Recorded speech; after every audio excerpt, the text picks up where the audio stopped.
ताकि सदैव तुम इंद्रियों के गुलाम हो, इसलिए विषयों के दलदल में, वासना के दलदल में, काम वासना के दलदल में डूबे रहते, इसलिए तुम इंद्रियों का दमन करो।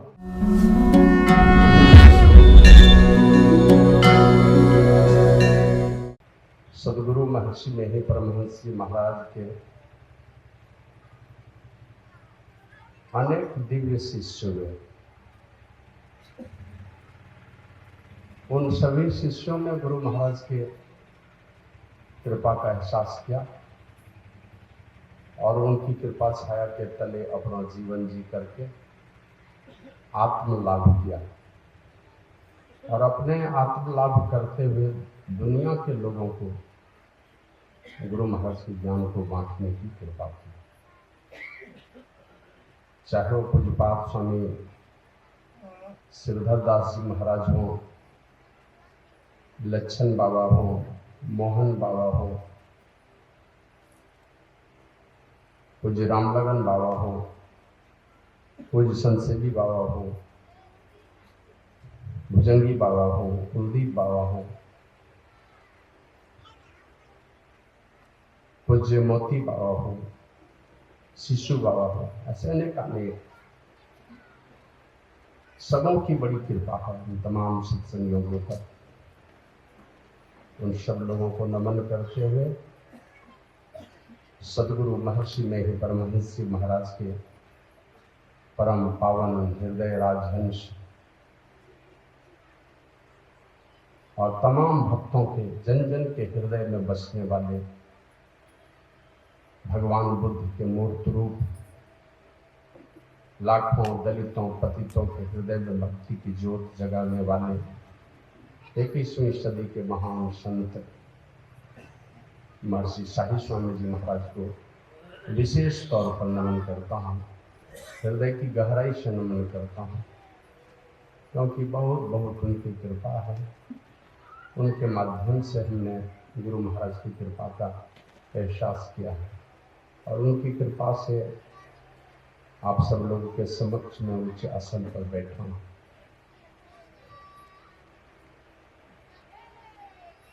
इस सत्संग में उपस्थित है अखिल भारतीय संत मत सत्संग महासभा के माननीय अध्यक्ष महोदय डॉक्टर परमानंद साहब जी, मंच पर आसीन युग सन्यासी और ब्रह्मचारी वेश में सदगुरु महर्षि मेहर परमहंस जी महाराज के सभी मानस पुत्रों को नमन करते हैं।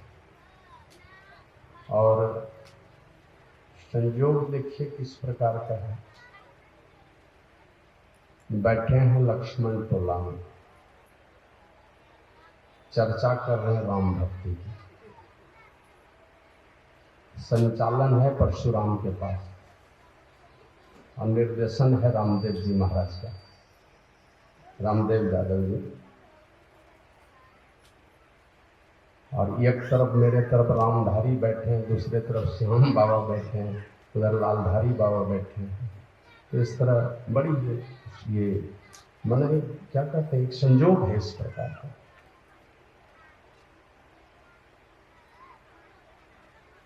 तो सब लोगों को नमन करते हुए और सब लोगों से निवेदन करता हूँ कि आप लोग गुरु महाराज की जय घोष जोरदार शब्दों को करने की कृपा करें। श्री सद्गुरु महाराज की जय। कहने सुनने की तो बहुत सारी बातें हैं, बहुत ज़्यादा हमने अध्ययन नहीं किया है, लेकिन चलता था जब हमारे क्षेत्र में सत्संग होता था तो घूमता था मैं बहुत, लगभग सब सत्संग में चुरा करके चला ही जाता था। ऑफिस से चाहे 1-2 घंटे गायब होना पड़े तो पड़े, फिर रात में 12 बजे तक मैं काम करता था।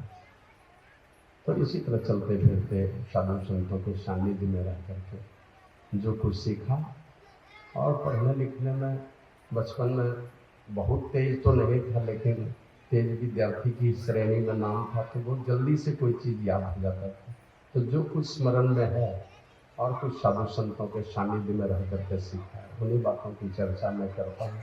तो बहुत ज़्यादा साधन भजन संपन्न में नहीं है, फिर भी जो भी बातें हैं, पूज्य बाबा एक बार कहे मुझसे कि प्रचार करे जाए छो, तो हुजूर हम काहे के लिए जाएंगे अभी? काहे? तो हुजूर अभी तो आप ही प्रचार कर रहे हैं।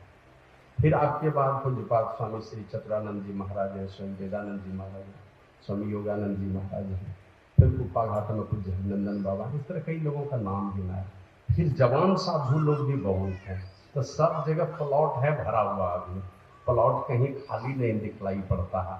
अब हम लोग किधर जाएंगे? तो इसलिए भी थोड़ा देखते हैं, प्लॉट जब खाली हो जाएगा तब हम घूमेंगे प्रचार करने। तो बाबा एक बात बोलो कि नहीं, यही बोले अंगिका भक्त थोड़ा जाना चाहिए। और वो तो इतने भोले संत थे। रामचरितमानस में लिखा है संत सरल चित्त, पहला शब्द है संत का, एक शब्द में परिभाषा है, वो है सरल चित्त, एकदम सीधे साधे। ये गुण अगर है आपके अंदर तो आप पहले अपना हित कर पाएंगे, तो जगत का हित होगा। और अगर आप सरल चित्त नहीं है तो दुनिया के हित की बात तो छोड़ दीजिए, आप अपना हित भी नहीं कर सकते। तो संत सरल चित्त जगत हित, जान स्वभाव सने हो, बाल विनय सुनी करी कृपा, राम चरण रति। तो जो सरल चित्त है वो संत। तो बाबा कहते हैं थोड़ा जाना चाहिए। तो हम बोले छो ना, बहुत आदमी बड़ी गौर से सुने छे। सही बात है। गोड्डा जिले में मैं ज़्यादा घूमता था, तो गोड्डा में लगभग सब ऑफिस में हमने काम किया, सबसे बड़े ऑफिस में भी और सबसे छोटे ऑफिस में भी, न ब्लॉक में भी किया और डीएम ऑफिस में भी किया। तो अधिकांश जिले के लोग पहचानते थे तो लोग सुनते थे, लेकिन यही बोले थे बिना निमंत्रण को नहीं जाइए। और निमंत्रण देते थे गरीबों आदमी घर पर सत्संग करी दियो, दक्षिणा नहीं देते तो गुरु महाराज ने अपने व्यवस्था करते। तो कहीं कहीं मौका लगता है तो जाते हैं। तो जो कहने की बातें वो यही है कि घर में एक आदमी कोई कमाता है, कितने लोग खाते हैं? 4, 5, बहुत लोग हैं 10, 20, 50, 50 आदमी का परिवार चलाते हैं। कमाते हैं अकेले, लेकिन अपने देख रेख में, अपने संरक्षण में बहुत बड़ा परिवार चलाते हैं। तो एक की कमाई से बहुतों का पेट भरता है, और एक अगर गंवाना शुरू कर देता तो बहुतों के जीवन में बहुत दुख आ जाता है। तो उसी प्रकार जब सांसारिक कमाई करते हैं, संसार की कोई चीज कमाते हैं, तो आपकी कमाई से 5-10 का पेट भरता है, 5-10 की सारी व्यवस्था होती है। उसी प्रकार यहाँ वाली भी पूंजी एक कमाएंगे तो आपकी कमाई से बहुतों का पेट भरेगा, क्योंकि आप सारे लोग बाल बच्चे वाले हैं, घर गृहस्थी वाले हैं, और आपका सबका नसीब है आपके बाल बच्चे के साथ जुड़ा हुआ। आपका एक एक कर्म आपके खानदान को बहुत ऊंची दिशा दे सकता है, नहीं तो आपके जो बुरे कर्म है ना, मैंने क्या कहता, बुराई का गर्त में पहुंचा देगा। तो मैं गांव के तमाम लोगों से निवेदन करता हूँ, आइए थोड़ा समय निकाल करके, और नहीं तो कर क्या रहे हैं लोग संसार में, जैसे देखते ना नीचे में नाली में पखाना बह रहा है और ऊपर में फूलों की पंखुड़ी सजा करके उसको स्प्रे कर रहे हैं, सजाने की कोशिश कर रहे हैं, है ना। इसी प्रकार का काम हम लोगों से चल रहा है। सब लोग जानते हैं अंत में जाना पड़ेगा इस दुनिया से खाली हाथ, सबके दिमाग में। नहीं तो घाट पर अंतिम में जाते हैं बस यही कहीं देखे कुछ गया साथ में, कुछ नहीं गया। जो लकड़ी आपको जलाएगी वही लकड़ी हमें जलाएगी। जिस मिट्टी में आप मिलेंगे उसी मिट्टी में हम भी मिल जाएंगे। जिस राख में आप तब्दील होंगे उसी तरह के राख में हम भी तब्दील हो जाएंगे, सब जानते हैं। लेकिन फिर भी सजा रहे हैं क्या? बस वही चीज सजा रहे हैं जो एक दिन ऐसा आएगा कि पखाने के नाले पर अपने फूलों की पंखुड़ी सजा रखी है और सेंट से स्प्रे कर रखा है, पंखुड़ी सूखेगी, वो सेंट जो स्प्रे कर रखा है, जो खुशबू है, धीरे धीरे उड़ जाएंगे, पंखुड़ियां सूख जाएंगी, फिर तो वही बदबू ही आपके जीवन में आने वाली है।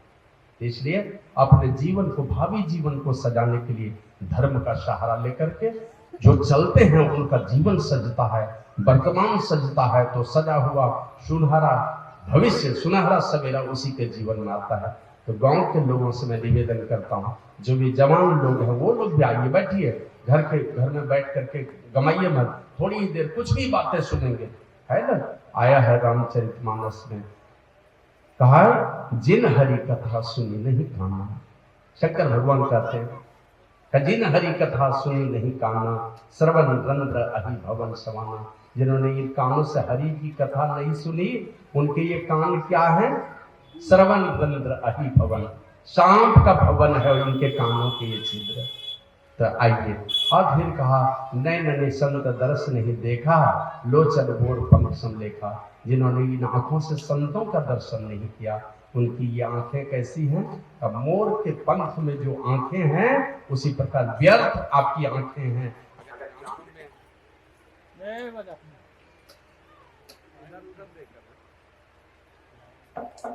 श्री सदगुरु महाराज की जय। तो आकर के बैठिए। और है बाबा कबीर की वाणी में, जापल दर्शन साधु की, साहब आवे याद, लेखा में सोई घड़ी, बाकी के सब बात। कोई आपके कोटे में नहीं जाने वाला, आपके अकाउंट में नहीं जाने वाला। जो वही आपके अकाउंट में, वही आपके लेखा में जाएगा जिस पल आपने साधु संतों का दर्शन किया। और जैसे ही आपको परमात्मा की याद आई, आपके मन में जितनी देर तक ठहर के रहा परमात्मा की याद ठहर करके रही, बस वही आपके अकाउंट में जाने वाला है। बाकी आप 100 वर्ष जिए हैं कि 200 वर्ष जिए, उसकी कोई गिनती नहीं है आपके खाते में। तो इसलिए आइए, गांव के तमाम लोगों से मैं निवेदन करता हूँ, आप आकर के सुनिए और सुन करके थोड़ा विचार कीजिए इन बातों पर। अभी आप लोग जानते हैं ये 18 तारीख को कब शुरू हुआ बलमास? 16 तक चलेगा। ये क्या है आप लोग जानते होंगे? इसको कोई मलमास कहते हैं, कोई खरमास कहते हैं। और ये आ गया बीच में कहां से? ये एक मास, इसलिए इसको अधिक मास भी कहते हैं। 12 महीना होता तो इसमें 13 महीना हो गया, इसको अधिक मास। और ये अधिक मास किस तरह का हुआ? संसारी कोई भी बढ़िया काम है, महापुरुषों ने सब पर प्रतिबंध लगा दिया। संसारी कोई बड़ी बढ़िया काम करना का इस मास में नहीं करने का। अब एक जमाना था जब हम लोग अपने गांव में चलते थे ना, और पता नहीं कौन इस प्रकार का, मैंने क्या कहते हैं, ये अपशगुन वाली बात हमारे समाज में, खास करके वैदिक सनातन संस्कृति जिसको हिंदू समाज कहते हैं, इस समाज में ये जाते थे। मेरे बड़े भाई निकलते थे तो उधर से लौट के आ गए, पूछे भैया कहीं जा रहे थे? बोले हम गोड्डा जा रहे थे। तो लौट गए, फलाना आदमी भेंट गया, तो यात्रा खराब हो जाता है उसको देखने से। अब जानते हैं इस प्रकार की कुप्रथा थी हमारे समाज में। कौन ला करके, जबकि धर्म के कार्य में सबसे ज्यादा वो सहयोग करने वाले थे, लेकिन इस प्रकार का कौन आकर के अपशगुन वाली बात कौन फैला दी थी, और लोग मानते थे उन चीजों को। तो उसी प्रकार आप थोड़ा विचार कीजिए। 12 महीने में सब महीने को लोग पवित्र मानता, सब महीने को बढ़िया बढ़िया काम करते हैं, और एक महीना बीच में आके घुस गया। कहां से? एक महीना, इसको अधिक मास का एक महीना ये बीच में जो घुसा ना, इसमें कोई बढ़िया संसारी कोई काम नहीं कर सकते। कौन सा काम करने का दिन है इसके विषय में बाद में मैं चर्चा करता हूँ। तो संसार की अगर कोई काम करना चाहते हैं बढ़िया काम, तो लोग यही कहते हैं खरमास चल रहा है, अभी इस बात की चर्चा मत कीजिए। जैसे गृह प्रवेश हो, घर की छौनी हो, शादी विवाह हो, ये सब कोई काम नहीं करते। तो इस मलमास को, इस खरमास, ये खरमास के आने का कारण क्या हो? 2 तरह से वर्ष की गणना होती है, और धर्म में और तरह से गणना करते हैं। हमारे यहाँ हिंदू समाज में, वैदिक सनातन संस्कृति में ज्योतिष विद्या के मुताबिक चंद्र और सूर्य के द्वारा, दोनों के द्वारा गणना होती है। इसको चंद्र वर्ष कहा जाता है, दूसरे को सूर्य वर्ष कहा जाता है। और दोनों वर्ष में थोड़ा सा अंतर होता है, दोनों बराबरी में नहीं चलता। तो चंद्र वर्ष और सूर्य वंश में यही अंतर है कि चंद्र वर्ष 354 दिन का होता है, और सूर्य वर्ष जो है वो 365 दिन कुछ घंटे का होता है। तो एक साल में 11 से कुछ ज्यादा दिन की बढ़ोतरी, माने इसमें कमी रह जाती है, 11 दिन की कमी होती है। इसको संतुलित करने के लिए ज्योतिषाचार्य लोगों ने क्या किया, ये 3 साल में लगभग 32-33 दिन का हो जाता है, कभी 35 दिन का भी हो जाता है, कभी 27 दिन का भी रह जाता है। इस प्रकार की बातें होती है। तो इनको तीनों वर्ष के इन अधिक दिनों को जोड़ करके एक मास दिया, उसी का नाम अधिक मास रखा। अब अधिक मास को लगा कि ये 12 महीने तो सब पवित्र माने जाते हैं, मैं 13वां महीना जो आया हूं ये तो अपवित्र ढंग से लोग देखते हैं मुझको। तो मनुष्य रूप में एक बार चले गए वो इशारे संसार के पालन करता विष्णु भगवान के पास, और जाके कहते हैं भगवान ये तो मेरे साथ बड़ा अन्याय हो गया, बीच में कहां से हम आ गए, और सब लोग अपशगुन मानता है, मेरा आना सगुन नहीं मानता, मेरा आना अपशगुन मानता है। अभी सुन रहे थे, मस कई करई विरंची प्रभु, अजय मसकते हीन, अस विचारी तजी संशय, राम ही भजे प्रवीण। जो बुद्धिमान चतुर प्राणी होते हैं वे परमात्मा का भजन करते हैं। ऐसे बाबा कबीर कहते हैं, कोई चतुर न पावे पार नगरिया बाबू। संसार के कामों में कितने भी चतुर हैं, परमात्मा के भक्ति में वो आप चतुर हैं ऐसा नहीं हो सकता। और कामों में चतुर आदमी भी परमात्मा की भक्ति करने के लिए जिस काया रूपी किले में डुबकी लगाना पड़ता है, जिसमें उसकी सारी चतुराई मतलब क्या कहते हैं वो बेकार हो जाती है।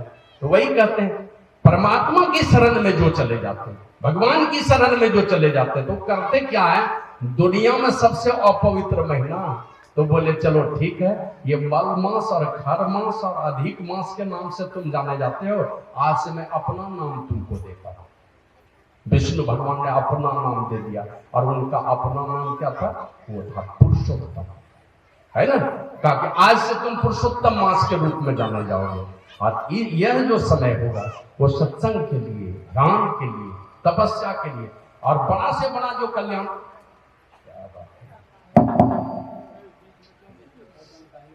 इधर उधर मत करो। श्री सद्गुरु महाराज की जय।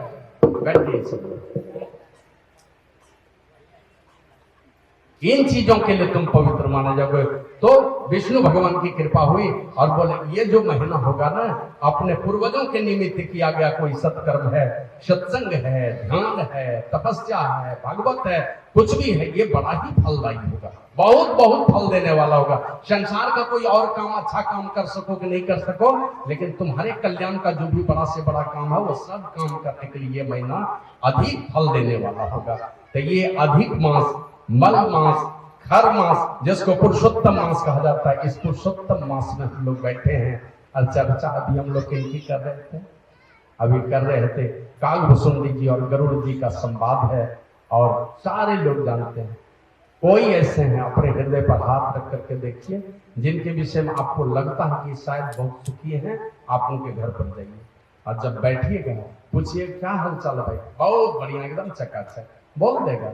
लेकिन घर जाइए और उनके पास बैठ करके पूछिए, बैठ करके पूछिएगा तो पता चलेगा आपसे तो वो ज्यादा दुखी है, ज्यादा दुखी है। बोलने का हिम्मत से बोल देगा कि बहुत बढ़िया है, लेकिन उनके निकट जाकर के थोड़ा दिल की गहराई में घुस करके देखिएगा तो पता चलेगा सारे दुखी है। तुलसीदास जी महाराज लिखते हैं, व्यापित त्रिविध ताप तन दारुण, ताप दुषह दरिद्र आयु।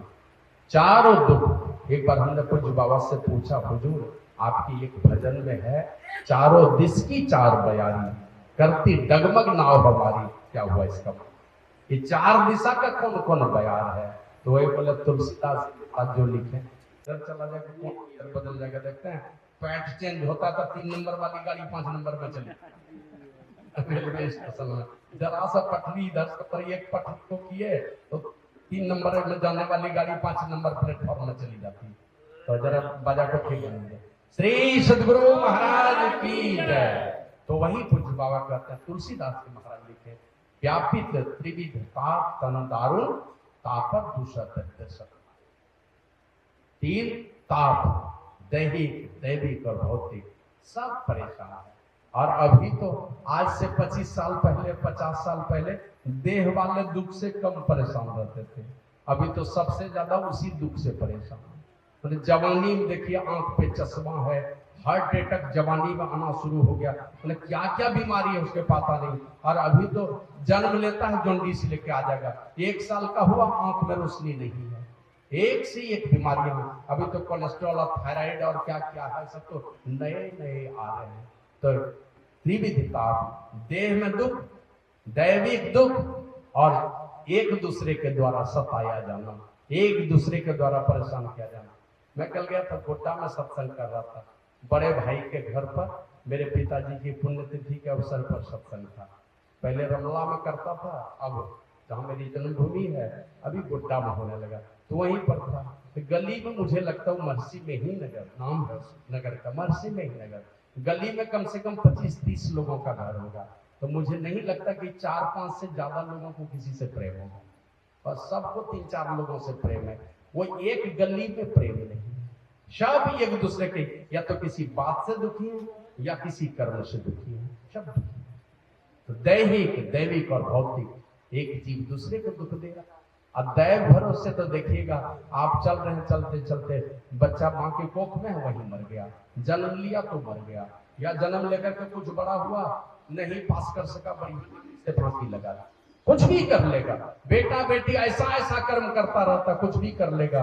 और इसी बीच में देखिएगा आपको लगेगा कहीं फांसी लगा दी, कहेगा भगवान को दे। ये मेरे बगल का ही एक आदमी, बगल वाले गांव में गए, एक आदमी बोला जरा सा ये क्या करता, जरा तार उससे खोल दो, खुदन लगाया होता था उसको खोल दो जरा, गया खोलने के लिए वहीं लटक के, एकदम हट्टा कट्टा जवान लड़का वहीं चला गया दुनिया से, मतलब 10 मिनट नहीं लगा और खत्म हो। तेरे तेरे ताप जो है हमेशा दैहिक दैविक भौतिक तापों से दग्ध ये मानवता, और इस पर ताप पर दूसरा दरिद्र सता, इस पर दूसरा दरिद्री सता रही है। दरिद्री का मतलब एक तो बेबसी है, लाचारी है। आज से बहुत पहले का समय था, शायद तुलसीदास जी महाराज के समय में गरीबी का जीवन रहा हो, बहुत गरीबी, लेकिन असल गरीबी वो है और हो जाए। हमेशा सांसारिक चीजों को कभी देखते हैं, 3 मंजिला मकान देखते हैं, लगता है मेरा भी होना चाहिए, ऐसा ही लगता है कि किसी के यहाँ 2 चक्के वाली गाड़ी है, 3 चक्के वाली गाड़ी, 4 चक्के वाली गाड़ी है, तो झूठे मान और शान को दिखाने के लिए हम बैठे हुए हैं। पहले बैठ करके खाते थे नीचे में, और शान दिखाने के लिए कुर्सी पर, यही करते हैं ना। अब शान दिखाने के लिए कमरा बना लिया, 10-15 रहते हैं, कितने कमरे में रहते हैं? 3 कमरे में। अब बाकी जो 12 कमरे उसमें कौन रहता है? उसमें आपका अभिमान रहता है। 15 कमरे में 3 कमरे में आपका डेरा, बाल बच्चे का डेरा, 12 कमरे में आपका घमंड रहता है, आपका अभिमान रहता है, बसान रहता है आपका केवल। तो इस प्रकार त्रिविध तापों से मना और हो जाए, ये दरिद्री हमारे अंदर में लगी हुई है। और ये साथ दैहिक दैविक भौतिक ताप, उस पर दरिद्री दिन रात सताती रहती है। बाबा साहिब स्वामी जी महाराज कहते हैं, चारों दिश की 4 बयारी करती डगमग नाव हमारी, तापर काम क्रोध मद लोभ बैठी झकझोरी रे, चाहत भव जल बोरी ना। वो बार बार आपके जीवन नैया को डुबाने की कोशिश कर रही है। सवारी ही इस पर बैठी हुई है, नाव पर कौन? का काम क्रोध लोभ मोह मद मात्सर, ये सारी सवारी नाव पर बैठे हुए हैं, और चारों दिशा की 4 बयार उस नाव को झकझोरने में लगी है। और ऊपर से सवारी भी काम क्रोध ईर्ष्या द्वेष रूपी सवारी बैठी है, वो तो हमारे जीवन नैया को डुबाएगी। तो इसलिए ताकि इन सारे चीजों से अगर आप मुक्ति चाहते हैं, ऐसे कुछ लोग उपाय करते हैं, क्या करते हैं? जीवन भर उल्टा पुल्टा करो और मेरा बाल बच्चा पिंड दान कर देगा, बस मुक्ति हमारी हो जाएगी। यही अधिकांश लोग करते हैं, करवाना चाहते हैं। जीवन भर उल्टे पुल्टे सारे कर्म करते चलो और अंतिम में पिंड दान करवा देना, बस मुक्ति हो जाएगी। अब ब्रह्मा जी गए शंकर भगवान से पूछने के लिए, कहते भोलेनाथ मैं क्या बताऊं, मेरी बुद्धि जहां तक चलती वो तो हमने बताया। एक बार जानते हैं ना आप लोग कि असुर गए और मानव गए, तीनों गए ब्रह्मा जी के पास, पूछे हम लोगों के जीवन में बेचैनी क्यों है, क्यों इतने परेशान हैं हम लोग, और उसका उपाय क्या है? तो बोले तुम तीनों को एक ही काम करना पड़ेगा, एक ही उपदेश है। बोला वो क्या? बोला दो, यही है तुम तीनों को उपदेश, इसी में तुम लोगों का उद्धार हो जाएगा। ब्रह्मा जी यही कह दिए तीनों को। तो असुर पूछते हम लोगों के लिए दो का माने? का तुम लोग बड़े निर्दयी हो, देवता को भी सताते हो, मानव को भी सताते हो, और सबका राज तुम हड़पना चाहते हो। का कि तुम दया करो, तुम निर्दयी हो, इसे भाव को छोड़ दो, तुम दयावान बन जाओ, ना दया करो। और देवताओं को पूछा हम लोग, का कि तुम लोग तुम्हारे लिए भी वही उपदेश है। वो क्या? का कि सदैव तुम इंद्रियों के गुलाम हो, इसलिए विषयों के दलदल में, वासना के दलदल में, काम वासना के दलदल में डूबे रहते, इसलिए तुम इंद्रियों का दमन करो। दो का माना ये उपदेश दिया था। और मानव गए थे तो इनको कहा था कि तुम दान करो, जो कमाई करते, जो चीज दान कर सकते सोच विचार लो और दान करो, ये उपदेश दिया। उसके बाद भी ब्रह्मा जी को जब परेशानी हुई है तो शंकर भगवान से जाके पूछते हैं कि कैसे मुक्ति होगी। तो शंकर भगवान कहते हैं अधिक लोगों को यही लगता है पिंड दान कर देंगे तो मुक्ति हो जाएगी, पिंड दान करेंगे तो मुक्ति हो जाएगी। और है योग सिखोपनिषद में पिंड पाते या मुक्ति शा मुक्ति मन्यते देहे ब्रह्मत्वम आयाते जलानाम संभवम यथा अनन्यताम यदा याति तदा मुक्ता स उच्यते। कब होगी मुक्ति? जब जिस प्रकार नमक और पानी मिलकर एकम एक हो जाता, घुल जाता है एक दूसरे में, अलग नहीं कर सकते हैं, दोनों एक हो गया। उसी प्रकार यह जीवात्मा जब परमात्मा मिलकर एकम एक हो जाएगा, अन्य नहीं रह जाएगा, अलग नहीं रह जाएगा, तब मुक्ति होगी। तो पिंडदान से नहीं हो सकती। मुक्ति तो करना चाहते हैं, शंकर भगवान समझा के कहते हैं। इसलिए कोई किसी भुलावे भटकावे में नहीं रहिएगा। कोई शास्त्र पढ़ करके झूठा बकवास अगर आपको समझाता तो भूल भर में नहीं पड़िएगा। जब तक परमात्मा के साथ एकता नहीं हो जाती हमारी, हम प्रभु प्रभु हम ये कही हुई, ये स्थिति जब तक नहीं आती तब तक हमारी मुक्ति नहीं हो सकती। और यही मुक्ति की बात अभी सुन रहे शंकर भगवान और भी कहे, योग ही नम कथम ज्ञान मोक्षदम भक्ति योगो योगोपि ज्ञानहीनस्तु न चमो मोक्ष कर्मणि तस्मात् च ज्ञानं च योगम च मुमुक्षु दृढ़ दृढ़ता के साथ दोनों का योग करना पड़ेगा। किनसे? ये स्वरूप जानने के लिए, उनकी प्राप्ति का उपाय जानने के लिए ध्यान करना, ये ज्ञान को अपनाना पड़ेगा, सत्संग को अपनाना पड़ेगा, यहाँ जाकर के सीख पाओगे। दोनों चीज का उपदेश दिया और इन्हीं बातों की चर्चा कागभूषण जी गरुड़ जी कर रहे हैं। परेशान हैं, जाकर के पूछते हैं, तो वही कागभूषण जी गरुड़ जी का संवाद है। कागभूषण जी से पूछते हैं गरुड़ जी कि हमारा कल्याण कैसे हो, कैसे सुख पाएंगे, हम क्यों दुखी हैं, हमारे दुख का कारण क्या है और निवारण का कौन सा काम है जिससे हमारे दुख का निवारण हो जाए।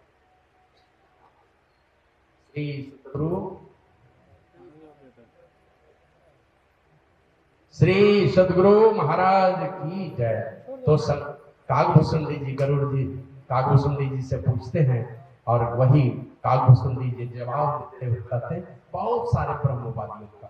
अंतिम में कहते कहते क्या कहा, शिव अर्ध शोक सनकादिक नारद। और शिव जी अखंड समाधि में हजारों वर्षों तक चले गए, समाधि में तो चले गए, पता नहीं कब समाधि उनकी भंग होगी। उनका विचार देते हैं, वे अखंड समाधि में रहने वाले शमशान कहते हैं यहाँ आएंगे तो डेरा कहाँ पर, शमशान घाट में। सवारी कौन कौन है तो आप जानते हैं, नंदी सवारी, भूत प्रेत उनके साथी संगी। तो इस प्रकार अखंड समाधि में रहने वाले बाबा भोलेनाथ। और फिर कहते हैं ब्रह्मा जी सृष्टि करने वाले, और सुखदेव मुनि है ना, हजारों हजार ऋषि मुनि। अब आप जानते हैं ना, कथा जब सुनाए थे राजा परीक्षित को सुखदेव मुनि, सुनने वाले कौन थे? सुनने वाले सब बूढ़े लोग बना। वहां ये हजार बाजार की बात तो छोड़ दिया, लाख लाख करोड़ करोड़ उम्र वाले ऋषि मुनि बैठे थे, सब सुनने वाले बूढ़े लोग और सुनाने वाले 12 वर्ष के, सब सुन रहे। अब बूढ़े लोग क्यों सुन रहे? सुनने की आवश्यकता नहीं थी उनको, कोई आवश्यकता नहीं है, लेकिन सारे ऋषि मुनि गण इसलिए बैठे कि लोग भी हमारे देखा देखी। हमारे गुरु महाराज 3 बजे सुबह में क्यों ध्यान सुनते नहीं? कहानी अखिल भारती में भिक्षु जगदीश काश्यप वो आए थे, नालंदा महाविहार के डायरेक्टर, ये भागलपुर में अखिल भारतीय सत्संग, और वहां से गुरु महाराज ने उत्तर भिजवाए थे, नालंदा महाविहार के डायरेक्टर थे। तो सुबह सुबह जगे तो देखे पंडाल में सारे लोग, कोई चादर ओढ़ के, कोई साड़ी का चल रहे करके, सब ध्यान कर रहे, लाखों लाख लोग बैठे ध्यान कर रहे। तो उनको थोड़ा कौतूहल हो, क्या बात है, चल के देखना चाहिए इनके गुरुजी क्या करते हैं। तो गुरुजी के निवास में गए तो वहां जाके देखते हैं मच्छरदानी गिरी हुई है और गुरु महाराज जी सिद्धासन में बैठ करके ध्यान कर रहे हैं। तो क्या कहते हैं, हमने बौद्ध भाषा के साहित्य में भगवान बुद्ध को पढ़ा है कि हजारों हजार शिष्यों के साथ एक साथ बैठकर वो ध्यान करते थे और दूसरों से भी ध्यान करवाते थे। तो पढ़ा था हमने पुस्तकों में, लेकिन विश्वास नहीं होता था। आज जब हमने महर्षि जी को देखा तो मुझे विश्वास हो गया कि इसी प्रकार भगवान बुद्ध हजारों शिष्यों को एक साथ ध्यान करवाते होंगे और करते होंगे। और आज हमने महर्षि जी के रूप में भगवान बुद्ध का दर्शन किया। तो सारे ऋषि मुनि बैठे हैं, ये सुनाने वाले है ना, वो सुखदेव मुनि थे, राजा परीक्षित को कथा सुनाने वाले। और फिर कहते सनकादिक मुनि, और सनकादिक मुनि ब्रह्मा जी के मानस पुत्र शनक, शनन, सनातन और सनत कुमार। ये चारों की हैसियत तो आप लोग जानते हैं ना। कहाँ गए? अपने सशरीर चले गए विष्णु लोक, और वहां गए तो द्वारपाल कौन था? जय विजय। आप अपने डीएम के ऑर्डरली को कुछ कह पाइएगा? हिम्मत नहीं है। ऑर्डरली को कहिएगा तो वो क्या करते हैं, डीएम अपनी बेइज्जती समझ लेगा, आप कुछ कह दिए तो रिएक्शन हो जाएगा। और वो गए हैं वहां, और क्या कहते हैं, द्वारपाल है जय और विजय। और वो द्वारपाल किनका है, सारे संसार के जो पालनहार है, वो पालनहार के द्वारपाल जय और विजय। असन का दिख मुनि इधर से गए, एकदम बाल रूप है चारों का, और एकदम नागा महात्मा है, चारों गए हैं इधर से। जैसे ही उसको रोका था, कहा कि तुम यहाँ कैसे आ गए, तुम्हारा डेरा यहाँ कैसे गए, तुम तो असुर लोक में रहने लायक है, यहाँ सुर लोक में कैसे आ गए, विष्णु भगवान के लोक में कैसे आ गए। बस अपना अपमान होते हुए देखा, तुम साधु संतों का अपमान करते हो, गुस्सा के साथ दे दिया। तो कहां जाना पड़ा, 3 जन्म तक राक्षस की योनि में जाना पड़ा। और आप लोग और लोग तो और कथा तो कम सुने होंगे, लेकिन रावण कुंभकर्ण वाली बात तो अधिकांश लोग हैं। वो रावण कुंभकर्ण वही, वो जय और विजय। तो शनकादिक मुनि उनको साफ दे दिया जो विष्णु भगवान के द्वारपाल थे, उनकी बात सुना रहे हैं काकभूषुंडी। और फिर देवर्षि नारद सारे लोकों में भ्रमण करने वाले, सदैव जहां इच्छा अपनी मर्जी से वो चलते थे। सारे ये ब्रह्मवादियों का विचार, शिव अज सुख सनकादिक नारद जे मुनि ब्रह्म विचार विचार। इसके अलावे भी और कोई ऋषि मुनि हुए हैं जो ब्रह्म ज्ञान में प्रवीण है। जैसे हमारे गुरु महाराज कहते हैं, धनी ऋषि संतन धन्य बुद्ध जी, शंकर रामानंद धन्य अघारी, धन्य है साहब संत कबीर जी, धनी नानक गुरु महिमा भारी, है ना। इस प्रकार कहते कहते जगजीवन पलटू स्वपच सूर, कितने तुलसी बहुतों का नाम लेते लेते अंतिम का सदगुरु देवी अरुजे भये हैं और होंगे। मतलब ये सदगुरु देवी के अलावे अगर कोई हुए हैं, और इसके बाद आने वाले समय में अगर कोई संत पैदा होंगे, सदगुरु देवी अरुजे भये हैं होंगे, चरणन सिरधारी भजत है मैं धन्य धन्य कही गही संत पद आशा सारी। सारी आशाओं को छोड़ करके उनके चरण को पकड़ा मैं ही दास। तो उसी प्रकार काकभूषुंडी जी कहते हैं, इसके अलावे भी कोई अगर ब्रह्म विचार में प्रवीण कोई महात्मा हुए हैं, सब कर मत फगनायक हैं।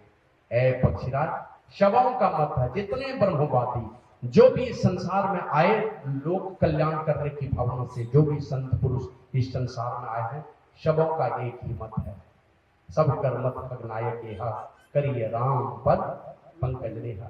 हमारा प्रेम कहाँ हो, राम के चरण कमलों में, कण कण में रमन करने वाले उस परमात्मा के चरण में हमारा प्रेम जुड़ जाए, ये इसी के लिए हमारा इस संसार में आना हो। करिए राम पद पंकज, उनके चरण कमलों में प्रेम हो। लेकिन हमारा प्रेम, गुरु महाराज कहते हैं, आहो भक्त करो प्रेम प्रभु से, है ना। प्रभु प्रेम जग प्रेम फांसी, आत्म सुख नासी। अब प्रभु प्रेम मुक्ति प्रद हो। मुक्ति प्रद क्या है, का जग प्रेम क्या है, ये फांसी है। फांसी माने जम के फांसी के फंदे पर लटकोगे अगर जग से प्रेम किया।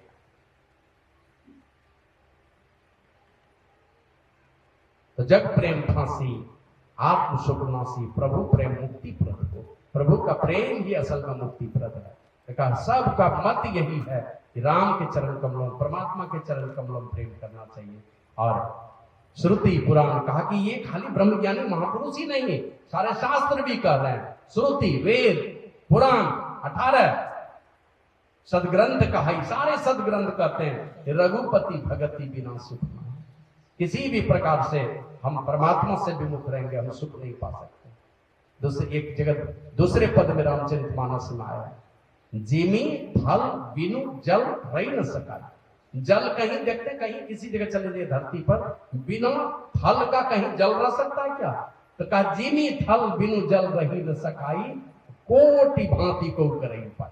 करोड़ों प्रकार से कोई उपाय कर ले, बिना फल का जल नहीं रह सकता। बिना धरती का उस पर जल आप रख ही नहीं सकते। टेबल पर रखें तो टेबल भी तो धरती पर ही है, टेबल पर गिलास रखें, गिलास भी तो उसी टेबल पर है, टेबल इसी धरती पर है। का बिना धरती के, बिना मिट्टी के, बिना फल के आप जल नहीं रख सकते हैं। कोटि भांति को करे उपाय, तथा मुख सुख सुनुख अगराई, और रह न सकई हरि भगति बिहारी। परमात्मा की भक्ति को छोड़कर तो मोक्ष लाभ चाहेंगे, मतलब सारे दुखों से छूट जाना चाहेंगे और परमात्मा की भक्ति नहीं करेंगे, ये करोड़ों उपाय करने से भी नहीं हो सकता। एक जगह फिर लिखते हैं, राका पति षोडश वहीं तारा गण समुदाय सकल गिरिन दौड़ लाइए बिनु रवि राति न जाए, ऐसे ही बिनु हरि भजन खगेसा मिटे ही न जीवन के कलेसा। का एक चंद्रमा की बात छोड़ो, का 16 चंद्रमा एक साथ एक ही बार में आकाश में उग जाए, सारे नक्षत्र और तारे उग जाए और सारे जंगल और पहाड़ों में आग लगा दी जाए, क्या रात्रि जाएगी? नहीं जाएगी रात्रि। रात्रि को अगर मिटाना चाहते हैं बस एक ही काम है, सूरज उदित हो जाए। ऐसे ही बिनु हरि भजन कगेसा मिटे ही न जीवन केल कलेसा। जब तक सूरज का उदय नहीं होगा तब तक रात्रि नहीं जा सकती है। उसी प्रकार बिना परमात्मा के भजन के हमारे क्लेश मिटने वाले नहीं।